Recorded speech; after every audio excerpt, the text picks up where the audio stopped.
melanjutkan diskusi kami yaitu tentang komunikasi. Perkenalkan, nama saya Angelita Lubis dengan NIM 2205510044. Saya Rahayu Anita Nise dengan NIM 0090.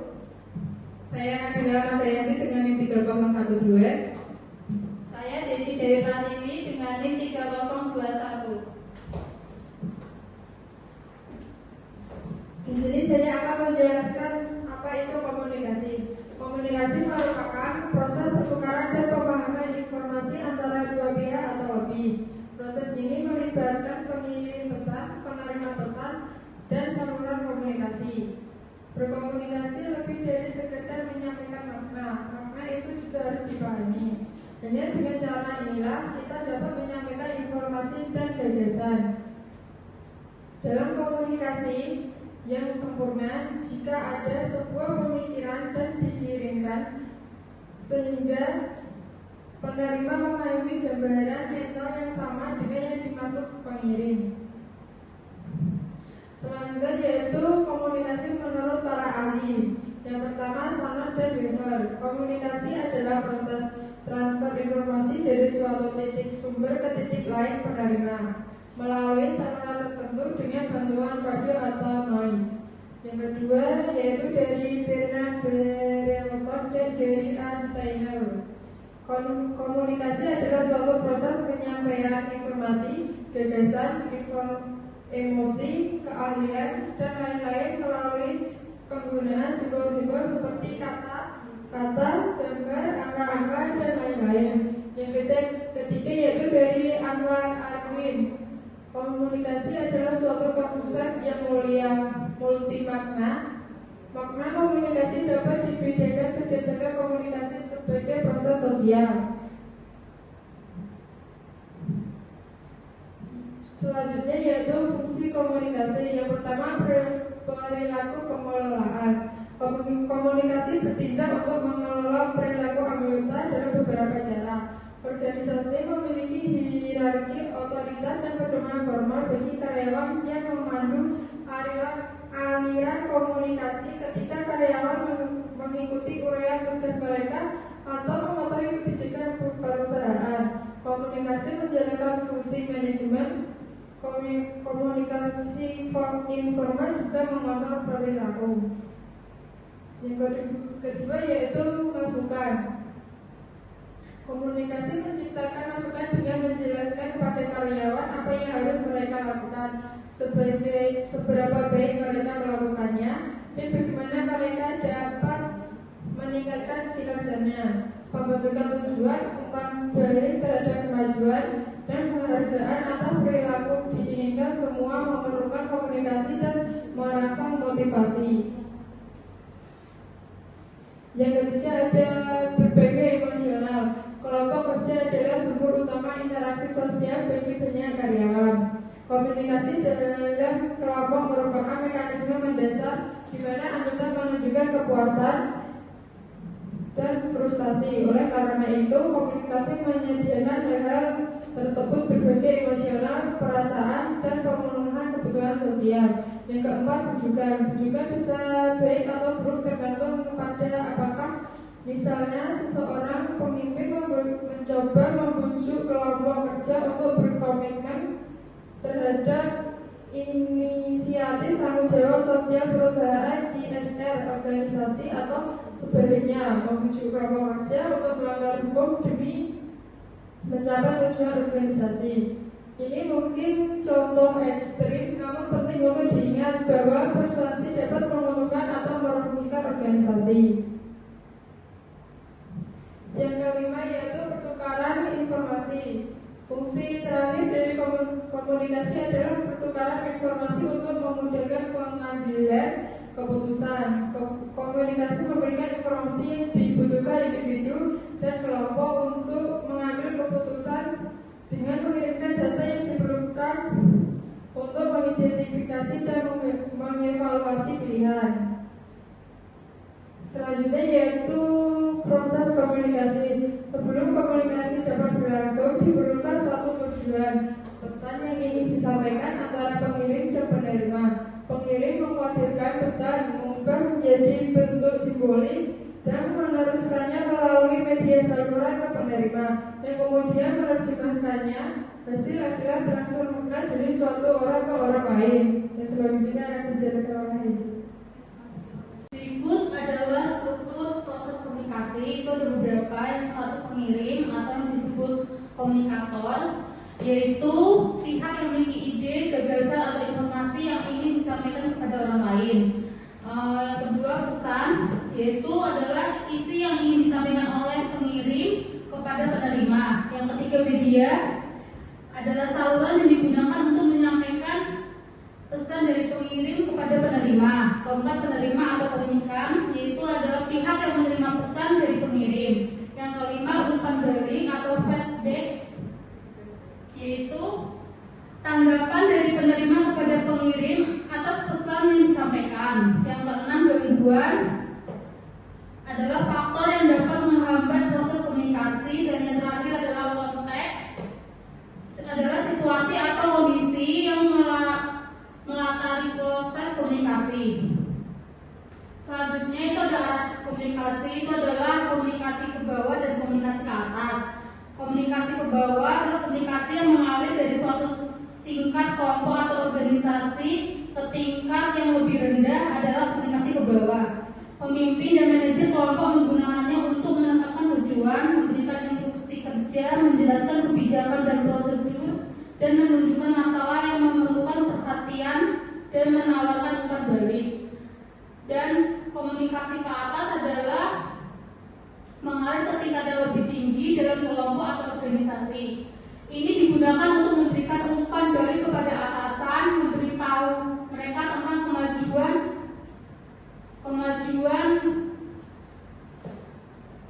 menuju tujuan dan menyampaikan masalah saat ini. Komunikasi ke atas membuat para manajer sadar akan bagaimana perasaan karyawan terhadap pekerja mereka, rekan kerja dan organisasi secara umum. Manajer juga mengandalkan komunikasi ke atas untuk mendapatkan ide tentang bagaimana kondisi dapat diperbaiki.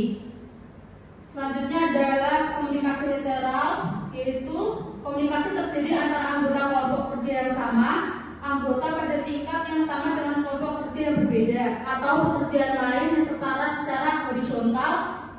Kami menggambarkan sebagai komunikasi lateral. Dan selanjutnya adalah arah komunikasi settingan.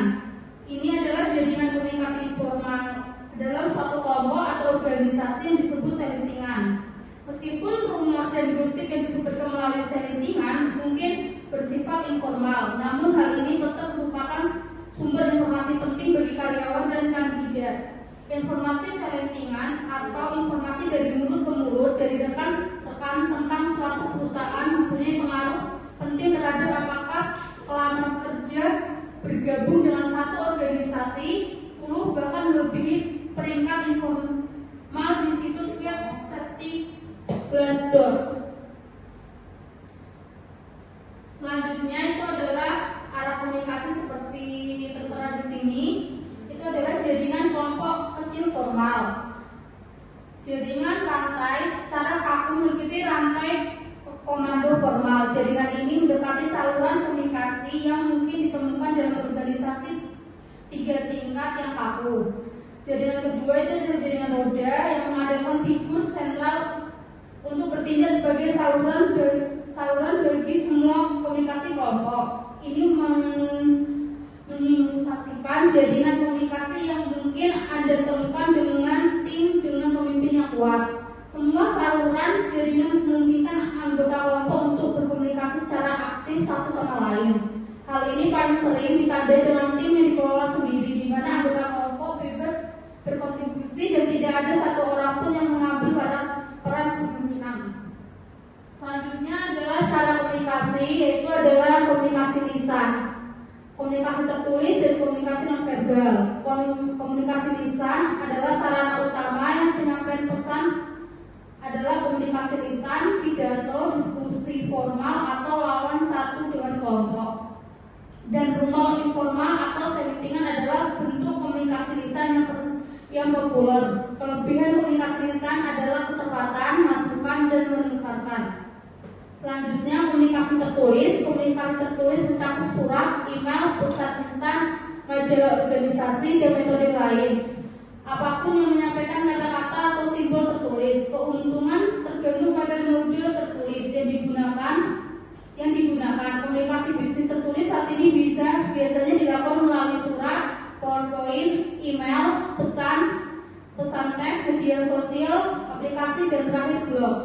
Dan terakhir adalah komunikasi nonverbal. Setiap kali kita menyampaikan pesan verbal, kita juga menyampaikan pesan tak terucapkan.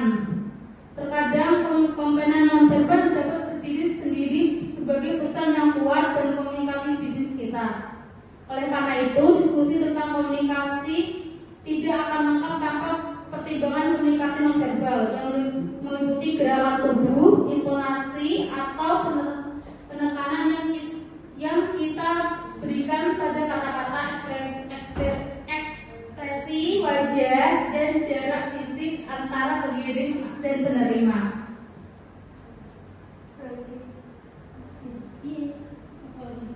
Dan selanjutnya, pilihan saluran komunikasi. Itu adalah kekayaan saluran, adalah saluran berbeda dalam kapasitasnya untuk menyampaikan informasi. Beberapa memang demikian karena mereka dapat menenangi banyak isyarat secara bersamaan, memfasilitasi umpan balik yang cepat dan bersifat dengan sangat pribadi. Saluran yang kaya memberi kita kesempatan untuk mengamati aspek komunikasi yang tidak disadari, membantu kita memahami makna pesan secara utuh.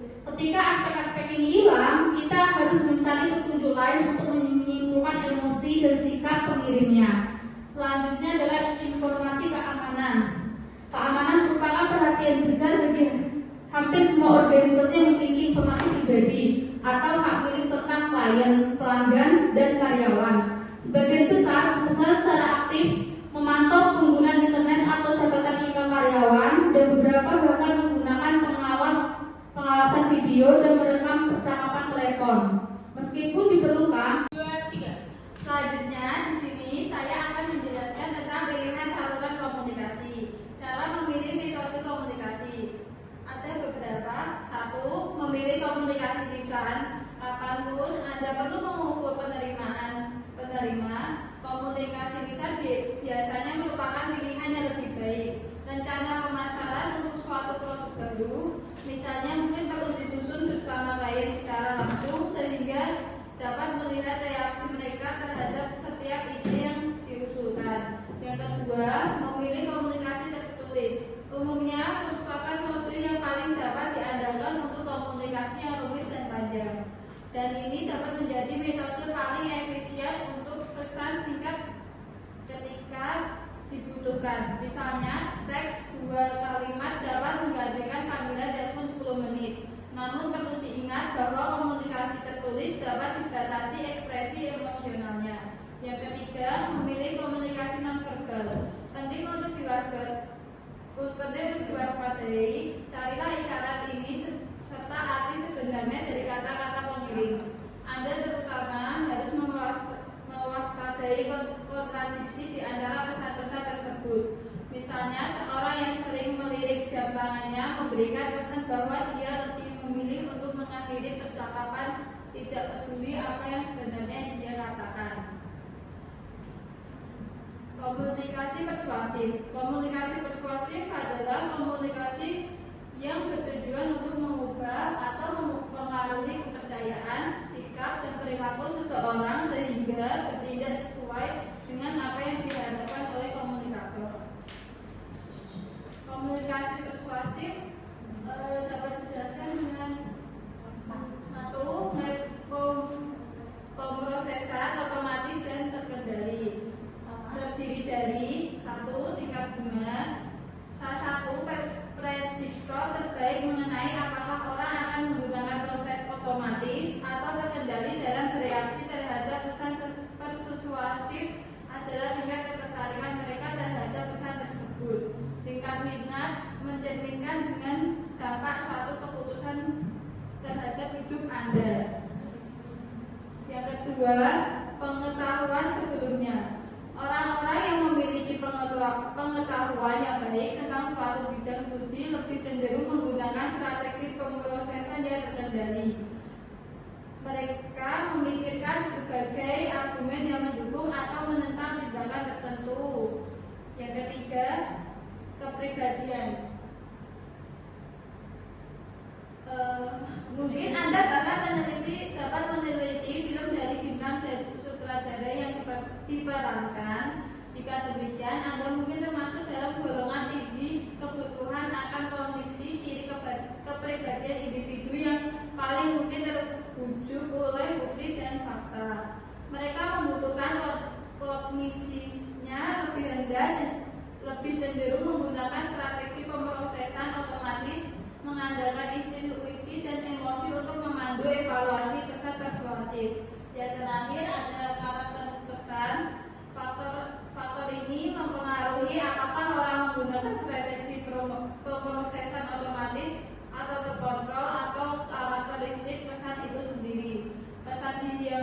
Pesan yang diberikan melalui saluran komunikasi yang relatif ramping dengan sedikit kesempatan bagi pengguna untuk berinteraksi dengan isi pesan. Yang kedua, menyesuaikan pesan.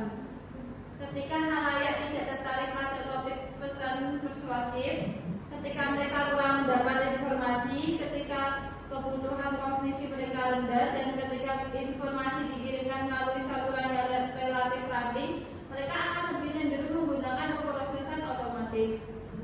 Dalam kasus ini, gunakan pesan yang lebih emosional, syarat dan kaitannya gambaran positif dengan hasil pilihan Anda.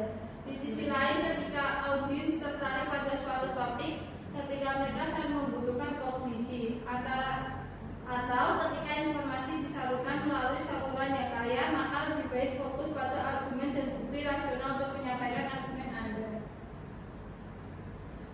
Hambatan komunikasi efektif.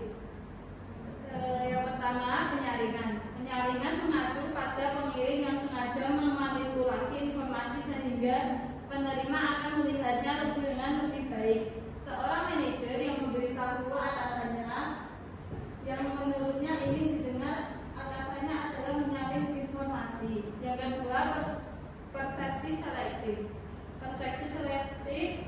Persepsi selektif penting karena menerima dalam proses komunikasi secara selektif, melihat dan mendengar berdasarkan kebutuhan, motivasi, pengalaman, latar belakang, dan karakteristik pribadi lainnya. Penerima juga memproyeksikan minat dan harapan mereka ke dalam komunikasi saat mereka menerjemahkan.